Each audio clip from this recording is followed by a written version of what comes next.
So, Greg, thanks for joining me. If you could tell us a little bit about yourself for those of you that are not familiar. Yeah, sure thing. So my name's Greg Kasavin, and I have been bouncing around the game industry in various corners, I guess, since I was a teenager. I work at a studio called Supergiant Games. We're a small team in San Francisco, and we've worked on three games. Most recently, Pyre, and before that, Transistor, and our first game was called Bastion. We've been around since 2009, so almost 10 years now, and that's and I've been in game development since 2007. So prior to Supergiant, I worked at 2K Games for a year on a military shooter called Spec Ops The Line, Hmm. though that was in development for quite a while. I only worked on part of it, and before that, I worked at Electronic Arts down in Los Angeles on the Command and Conquer series, on Command and Conquer 3 and Red Alert 3 in particular. And that then before all that, kind of in my past life, I worked in the gaming press. Most of that time was spent at the website Gamespot, where I was editor in chief through much of the kind of 2000s up until I left at the beginning of 2007.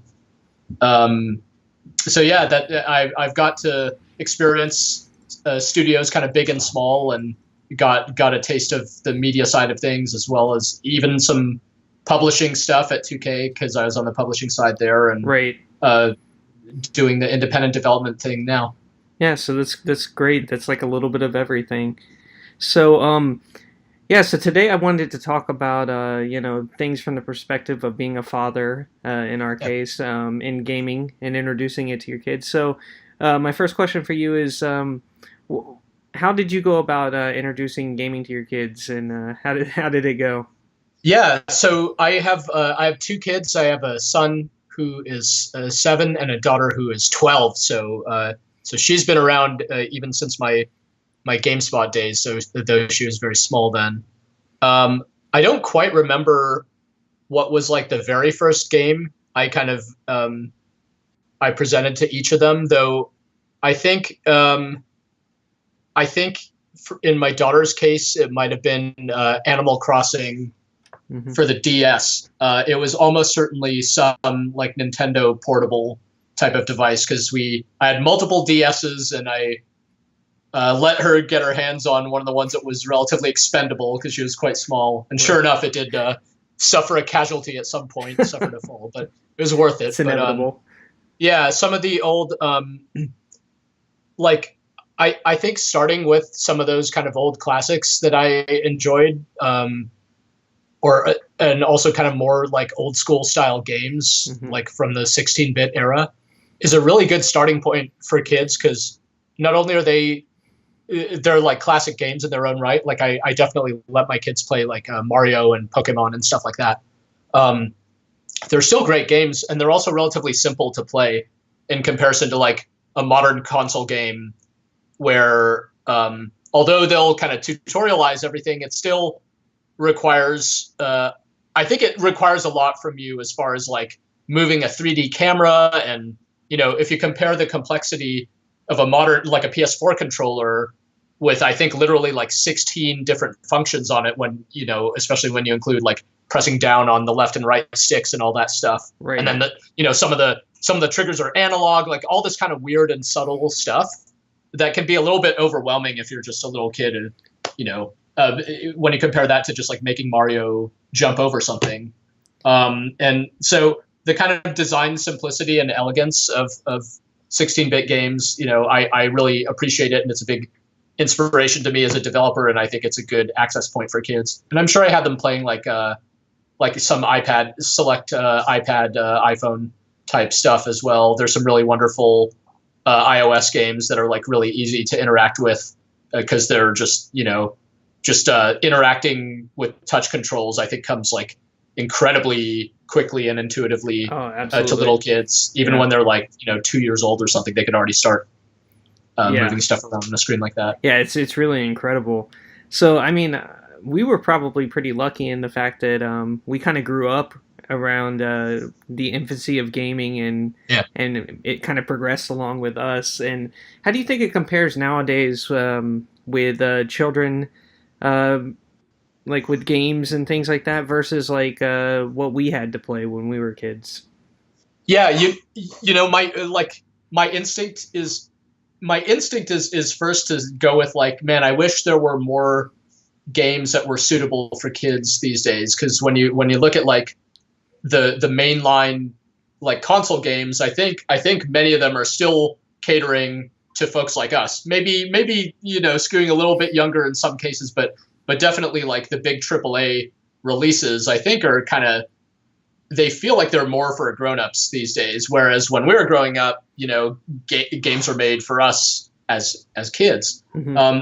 But when I think about that some more, I think I realized that there's just so many more games now, that not only are there tons of games for grown-ups, but there are also like quite a few games for kids. It's just not as sort of like uniquely tailored, as it were. And I do think it can be really hard to find a good like kid-friendly games. I think that I make that distinction because I think kid-friendly games are often better than games that are like explicitly for kids, because Yeah. that can have, I don't know, like when I was a kid, I never liked games that were like for kids, because even when you're very small, you could sort of tell when you're being condescended to and being patted on the head and said, now, you know, you can't have a real game, but Right. here's a nice game for you where you can't do anything and it has a really bad frame rate Yeah. and bad artwork. It's We like had, you could, yeah, we had the benefit of getting stuff like Contra or Ninja Gaiden or things like yeah,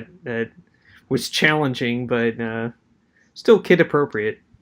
yeah. I think the equivalent stuff is kind of still out there today, maybe in different forms. Like you know, I wouldn't instinctively think that like a 7-year-old should be playing like Horizon Zero Dawn or Hmm. something. But after playing it a bunch, and like my son happened to catch me watching it, he's like, "Oh, that looks cool." Like I don't. That's the sort of thing where I don't have an issue with him playing a game like that, as long as I'm kind of keeping an eye on it. Right. And uh and actually in some ways it's even better, because you know, Ninja Gaiden back in our day was just brutally difficult, and you know, Right. maybe you would just hit a wall and not be able to get past a certain point. But Right. something like Horizon actually has a ton of accessibility and difficulty options, so that Hmm. um, you know, in his case, he's just not super adept as a game player yet. But it's you know, for someone else, it might be for some other reason that they would just much rather play it in sort of like a story focused format where the difficulty is relatively minimal. I think just for Yeah. him, just like navigating the world and you know, going where the marker tells you to go and hitting the buttons at the right time, that's like challenging enough. Right. And it's still very engrossing for him. Yeah, and I'm not gonna lie, even even with myself being a dad, like I do enjoy like I'm a big player of Bloodborne and Dark Yeah, Souls and love those games. And but I mean there have been times like when I'm like, okay, I'm just gonna crank down the difficulty as low as possible because I've yeah, got like so many hours in a night to play this thing, and I want to experience it. yeah, for sure. I'm the same way, where like uh, you know, Bloodborne may be your favorite game ever. It doesn't mean that's like the only type of Right. experience you ever want to have, because it's definitely like you gotta emotionally prepare yourself Right. for how that's going to go, and sometimes you want something that's a little bit more low key. And I mean, I think the good news today is like, yeah, you know, there's some, it can be hard to find what you're looking for when it comes to games, but I think chances are it's out there. There's like for any mood, for any taste, in every single format, for any age. I feel like there's great games out there, like all the time. Yeah, and so something that is always a challenging for me, kind of going back to the point I was just making, is working, being a dad, also trying to play games. Like as a game developer, I would imagine that that's even more difficult with the long hours that you guys put in. Like how do you balance that? Uh, Probably not particularly well. In my case, to be blunt. It's certainly difficult. I have to say it's something I personally struggled with since my GameSpot days. I think I feel incredibly fortunate to have been able to make a career out of the thing that I have always loved more than just about anything.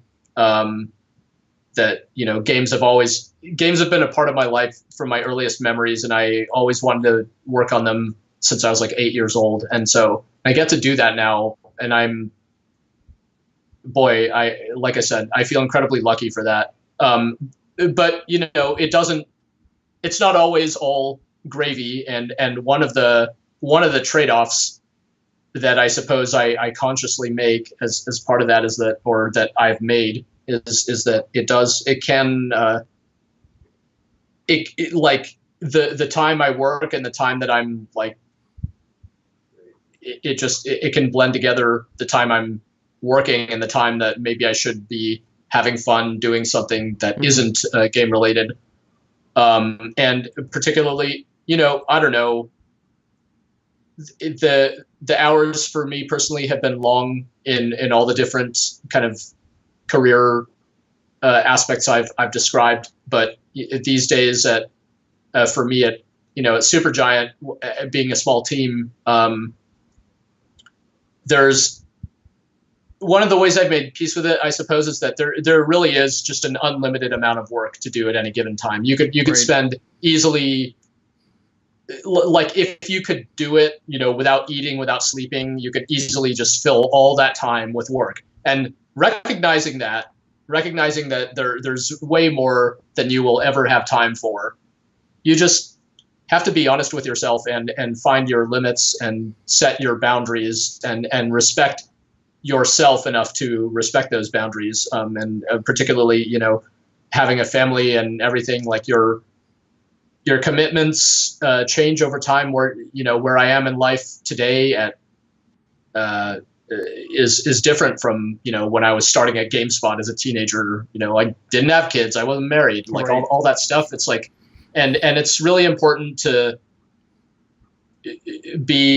work in an environment that's going to be supportive of you in that as your life goes through whatever changes. But having said all that, it doesn't make balancing it any easier for me. And it's something that it's something I realized I will never just like I will never be able to look back and say, yes, I have solved this. Right. I think for me, it's like a very active process of trying to make sure I don't sort of slip into bad habits of just working too much to the detriment of myself and those around me, because that can be my own tendency sometimes. Right.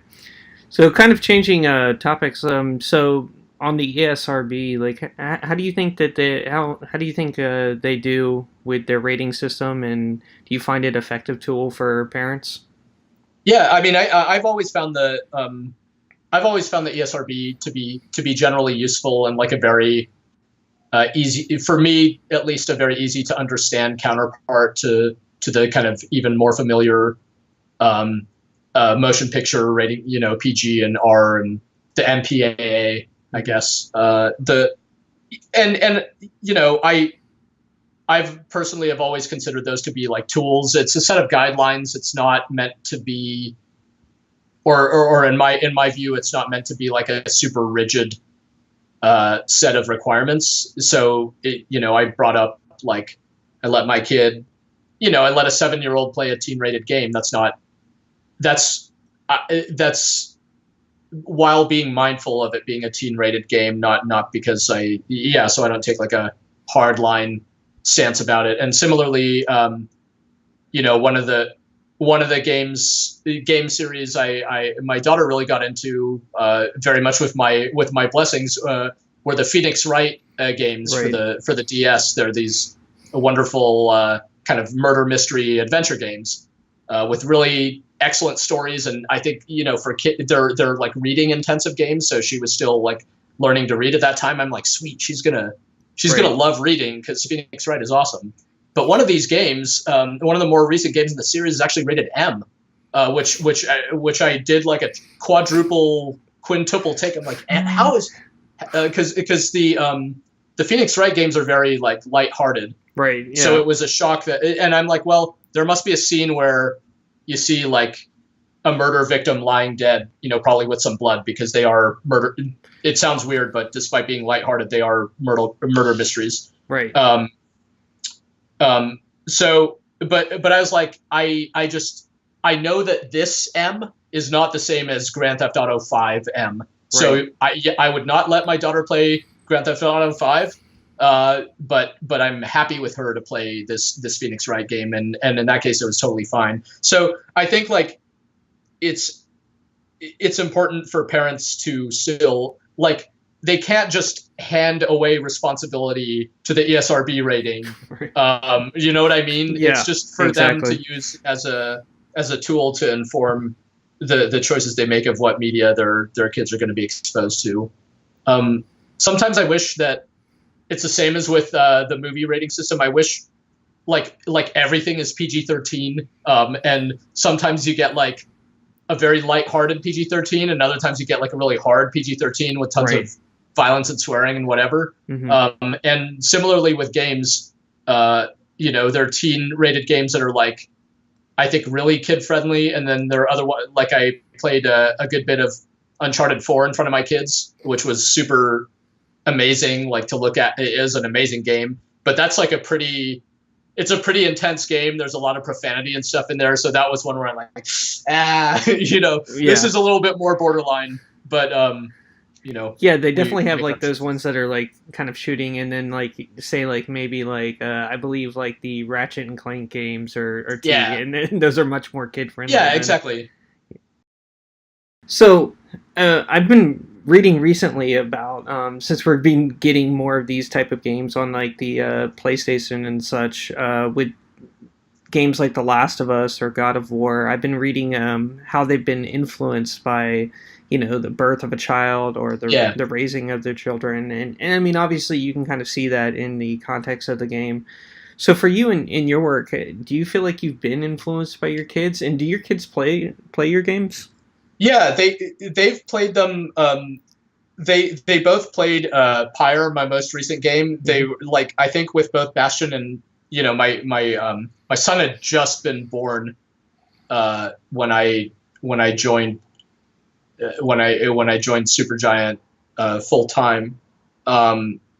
So they've played all of our games to varying degrees, and they like them.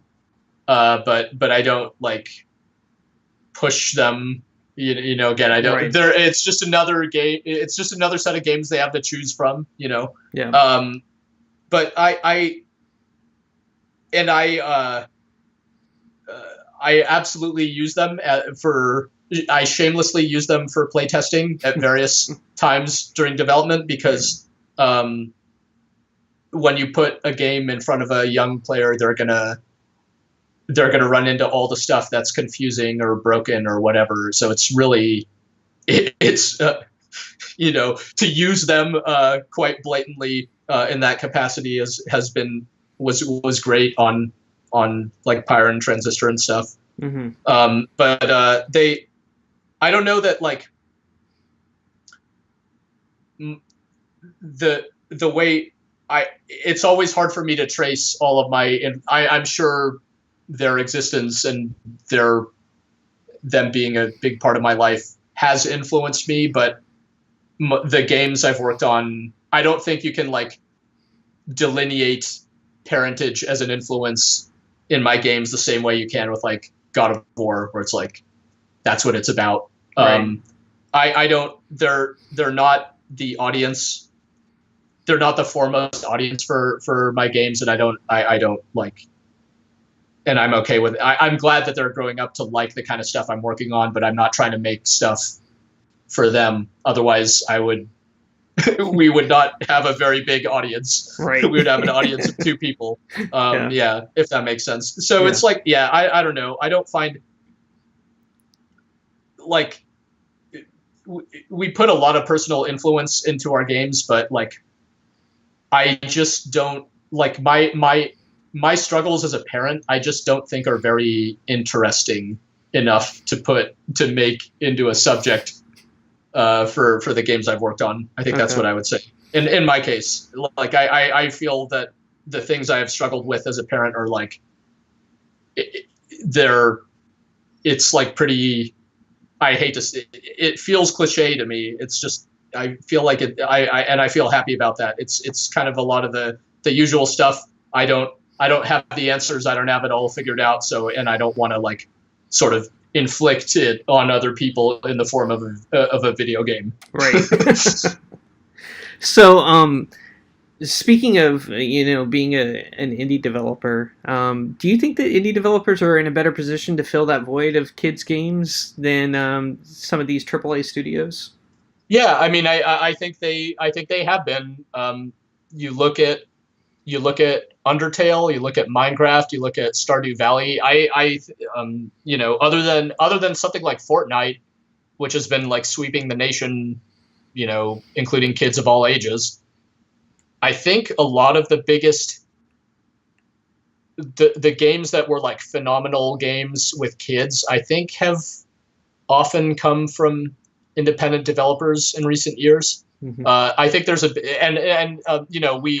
we also owe a lot to Nintendo for like Nintendo kind of goes through peaks and valleys over time, right? But lately Nintendo's been really putting forth an incredibly strong showing, right? With like new Mario, new Zelda, new Mario Kart, like all that stuff's amazing for kids. But sometimes they go through sort of more drought years where their output isn't quite as high. Right. But during those times, I do think like independent developers have been really helping fill some of the gaps. I should also, there are like console games that are like I mentioned the Lego games from Traveler's Tales. Mm-hmm. I think those are wonderful for kids of certain ages, and even stuff like my son absolutely loved Knack 2 that came out on PS4. What was it? Was it last year or the year before? Yeah, I guess it was last year.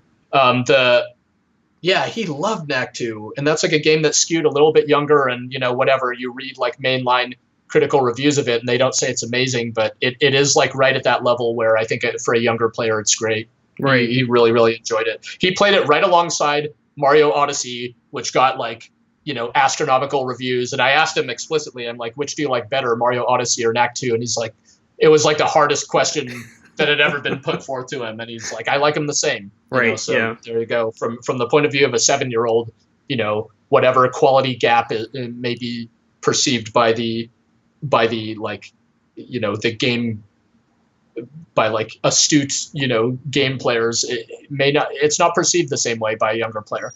Yeah. So kind of on that subject, that's a good transition into my next question. So back when you were reviewing games with Gamespot and things, and did you guys take into consideration the age of gamings? And do you think that the industry as a whole does a good job of reviewing games for children from that perspective? Because I feel like a lot of times, like you were saying with Knack 2, I mean, from our perspective, Knack 2 might not be like something that is really geared towards us and doesn't really hold our interest, which is, we're around the age or maybe a little bit older than a lot of the gaming press.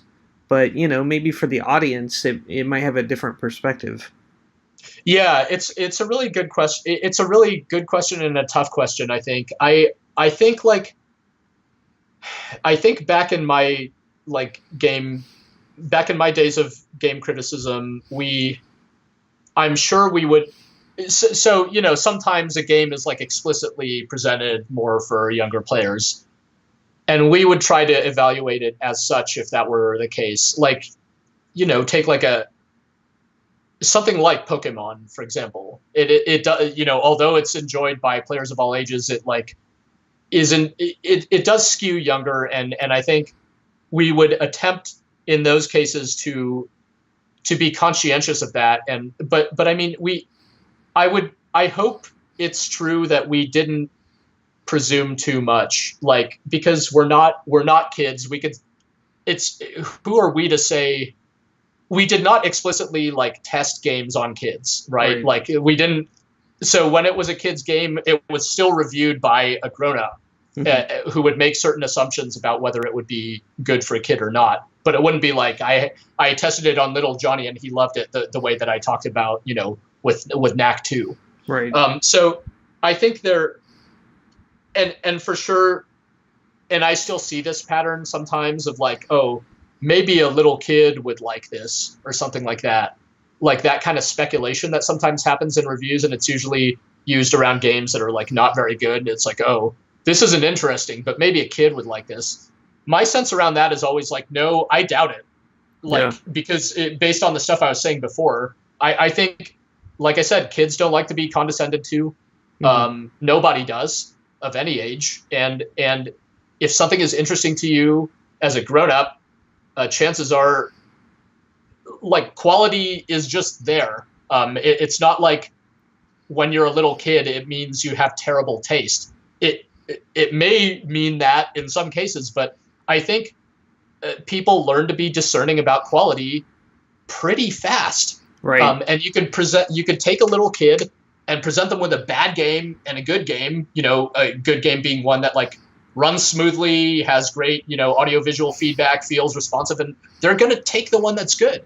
Right. I suspect in most cases. So I think that I really dislike when like, oh, this can be for kids is used as like a pejorative, because I think kids appreciate things that are good, like not that differently from adults with like some obviously content notwithstanding.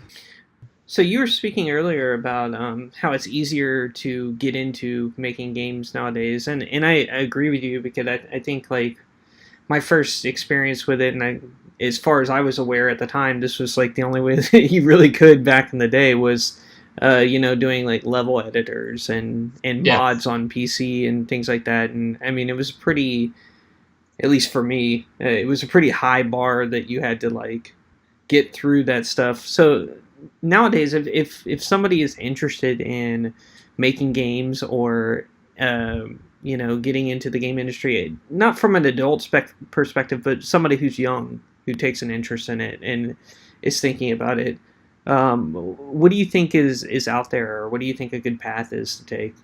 Yeah, and to be clear, I think the bar is still, I think it's still really, really, really hard. I just think that like the costs are low comparatively, meaning, at least even the era you're referring to, that was like, at least then, if you bought a copy of like Warcraft 3, if you happen to have a copy of Warcraft 3 or something, like you did happen to have access to like a pretty powerful editor and tool, and things like League of Legends were born.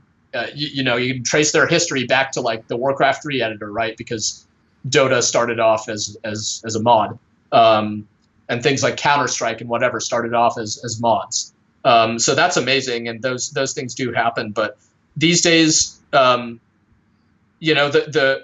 like there's a tool called Game Maker, which is behind a lot of really excellent like 2D independent games, everything from like Undertale to like Hotline Miami and Hyper Light Drifter. I think were all made using Game Maker.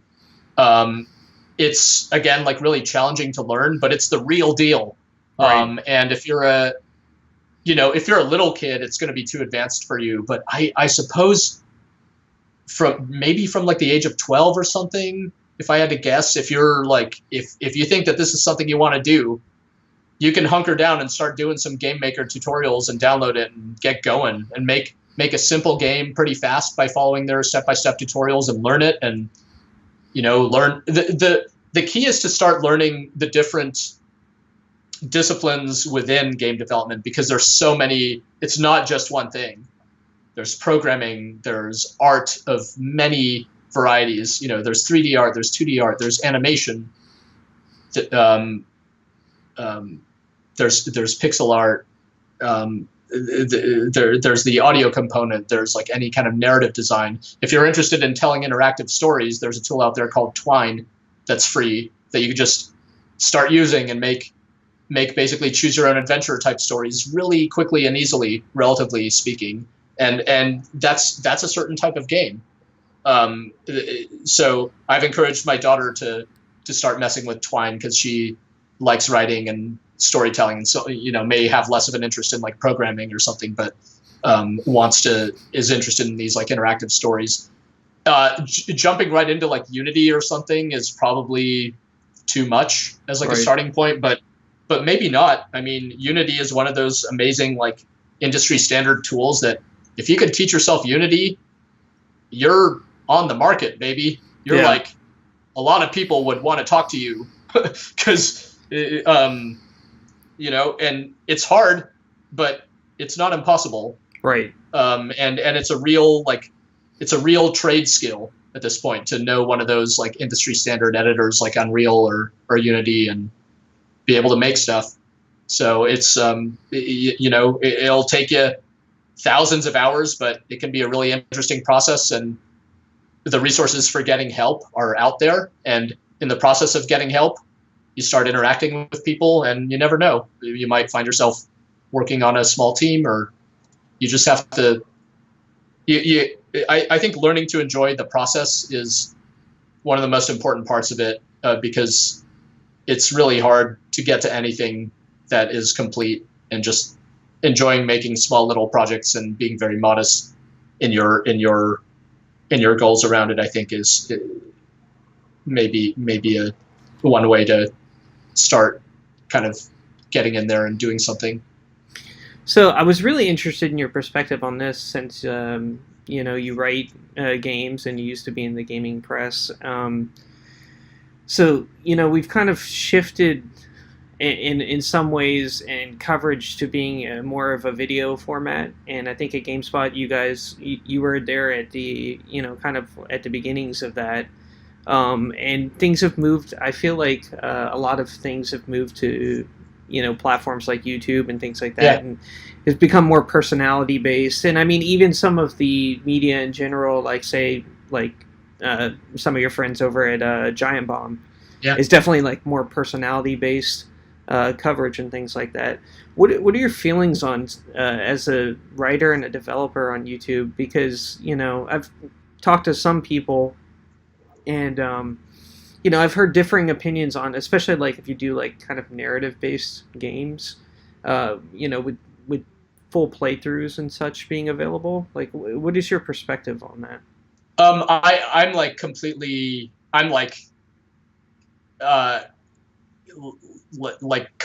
sort of happy about it, and completely like at peace with it. I think it's like part of it's the evolutionary process. It's a process I like have inherent love and respect for. It's like I think that things evolve over time, and I think it's important to accept when tastes change in like a dramatic way.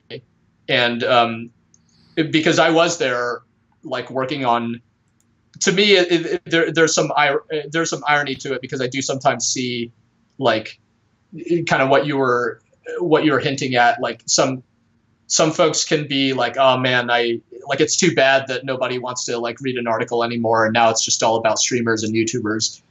And to me, it's ironic because, and this is dating myself, but it just reminds me of how people talked about web-based game coverage in the 90s, when the sort of the establishment was print publications. They're like, oh, who are these rowdy upstarts with their websites and their free content or whatever? This is just inferior, and it'll never replace just picking up a good magazine and reading a game review that way. Right. And well, things continue to evolve, and like big gaming websites took priority, and they earned that. It's just what more and more people started to enjoy. And so similarly, I think it's great that and I watch Twitch like morning and night. I'm less about like YouTubers, but I watch Twitch like constantly. Mm-hmm. And it's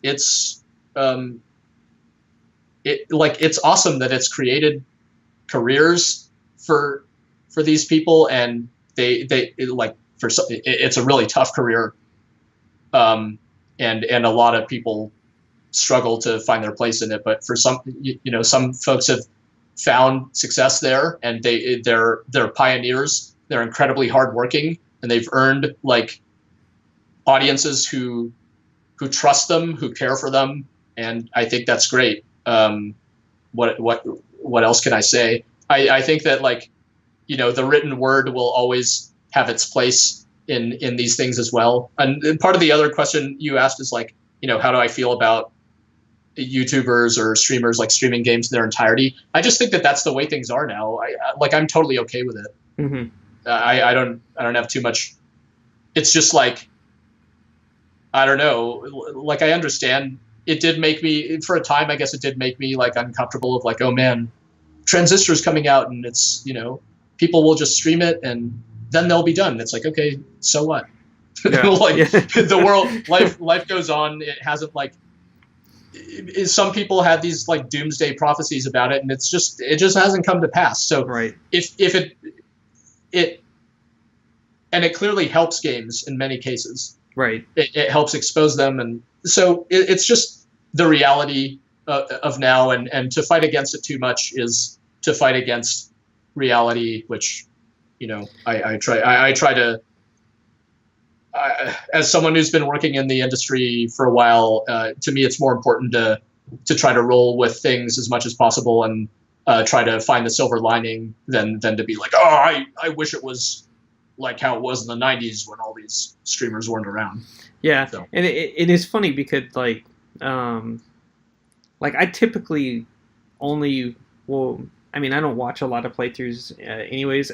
Ironically, my son likes to watch some Mario playthroughs and things like that.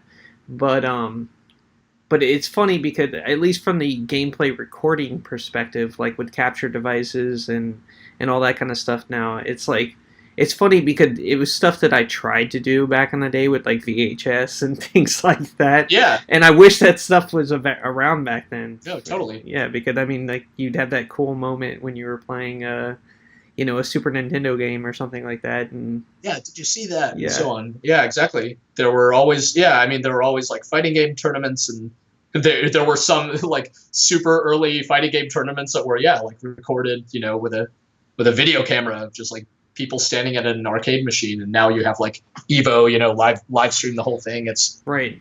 It's awesome. So it's just like, it's like anything else. I mean, it's hard to filter through how much stuff is out there to like find what's right for you as an individual, but it's out there, and there are streamers and stuff that you could really like connect with and learn to kind of, if you find those voices that speak to you, that introduce you to new stuff you care about, I think that's great. So I guess just in closing, one last question that's very specific to you. I know that you've always been a big fighting game fan, and that probably I'm making an assumption here, but probably stems from the arcade era, and you were mentioning like Neo Geo and things like that. Do you think that is a genre that still interests younger audiences nowadays, or with fighting games? Yeah. Or is that something that's like... No, I mean, no. My son Isaac loves. I mean, yeah. Again, there are a lot of fighting games in my household. He loves them. We got it's like a there's like a renaissance happening with fighting games these days, like Dragon Ball Fighters and this kind of like they're great to watch. They're just so like kinetic. They're like some of the most exciting games to watch, I think. I mean, they're very technical. They're like they become they become harder and harder to learn generally, I think, over the years. But something like Dragon Ball Fighters did a pretty good job of like walking back aspects of the complexity And yeah, like I think fighting games are going to be just fine. And I feel like the clock is ticking for some fighting game out there to like really, they haven't taken off on the level of like a League of Legends or something, but I think more of that is because of like the sort of the network infrastructure than the games themselves, if that makes sense. Like I think part of why games like Dota or League of Legends have been so explosive is because it's so easy to get into like a game. Right. And with fighting games, they're still, even though they're all online and connected and so on, there's always weirdness around like disconnects and, you know, just logging in. This kind of, these barriers to making it like really easy just to get into a match. Like for example, I've been playing Hearthstone, a card game, Blizzard's card game. I've been playing that for years now. Yep. And part of what makes that game so great is it's so easy just to get into a match, day or night, anytime you get into a match within seconds. Right. And like I think if a fighting game can achieve that, it's gonna go bonkers. But they've never quite gotten there. But I'm confident that someone's going to make it happen. And I'll be there for sure I play most of them still anyway, but I look forward to that day because it's, especially in the era of like Twitch viewing and so on, it's like one of the most viewer friendly styles of games. So I think its time will come, and it's like, if it was a genre that had like a limited shelf life, it would have died out by now. But it's been going, you know, most of the people, I've been playing fighting games since they existed, but most of the guys who are like competitive fighting game players, they're born well after, you know, Street Fighter 2 or even Street Fighter 3. So I love the idea that these fighting game characters that they like love so much are like way older than they are. Right. You know, these characters like Ryu and Ken and Chun-Li, they're like ancient compared to a lot of, you know, the modern generation of fighting game players who like grew up well after them. But obviously we're able to find these games and still enjoy them. So yeah. Yeah, it's amazing the staying power of some of those characters. Yeah, and the fact that we're still playing Street Fighter and Mortal Kombat. And I love it. I'm glad those things are still around and are still, you know, by and large are still great. Yeah, that like, you know, that characters like Ryu are these like iconic characters. They were kind of iconic from the start, but their lasting power is awesome. I'm glad they've sort of been with me all my life. I mean, even some of the games that were, you know, kind of on the Neo Geo, the fact that they still make those series is just incredible to me. Oh man, yeah, the new like the King of Fighters game that came out a couple of years ago made me very happy. I thought they did an awesome job, and that was like a series I really loved in the 90s. So yeah, it's it's like some of the people who worked on them back in the day are like still, back to your point of our discussion of like the like game developers getting older as well. Like some of the folks who've been working on like Tekken and Street Fighter and King of Fighters like since the 90s are like still doing it. So I love that they've made these like lifetime careers out of like perfecting this particular style of game. So yeah, absolutely. Well, I think that is all I have for you today. I definitely appreciate you joining me. That was a great conversation. I think it was very informative. And just thank you for taking the time. Yeah, my pleasure. It was good talking to you.